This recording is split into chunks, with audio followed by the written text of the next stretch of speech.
Pemain sinetron Verrell Bramasta dikabarkan kembali menjalin asmara dengan Natasha Wilona.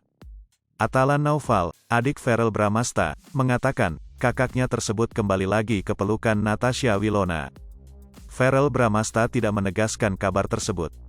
Doakan saja supaya biar jalannya sesuai yang seharusnya, kata Verrell Bramasta di sela peluncuran album Verrell Bramasta and Friends di KFC Kemang Timur, Jakarta Selatan, Rabu, tanggal 30 Maret tahun 2022.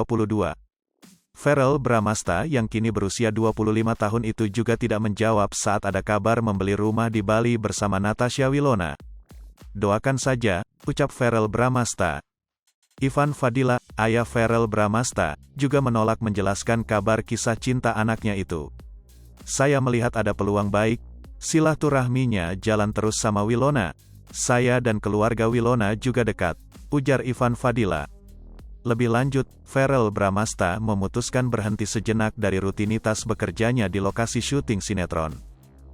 Sejak 2 tahun terakhir ini, Verrell Bramasta tidak berhenti berakting sinetron, terutama setelah membintangi sinetron Putri untuk Pangeran. Rencananya mau rehat sejenak dari sinetron setelah 2 tahun aktif, kata Verrell Bramasta. Aku mau fokus garap proyek media sosial, lanjutnya.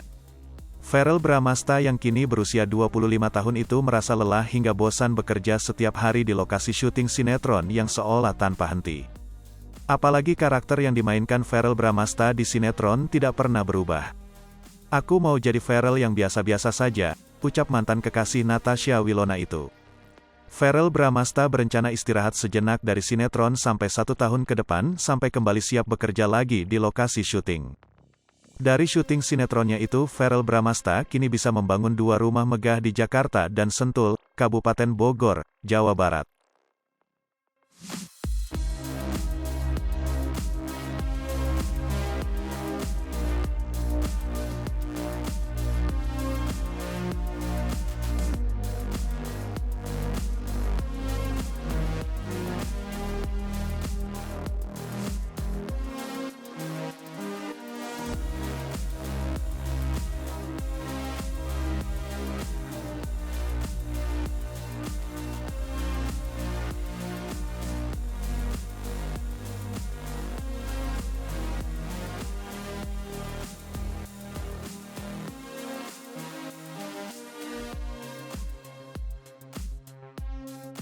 Hai pemirsa Sri Popo TV, jangan lupa komen, like, dan subscribe, serta tonton terus berita-berita terupdate lainnya ya.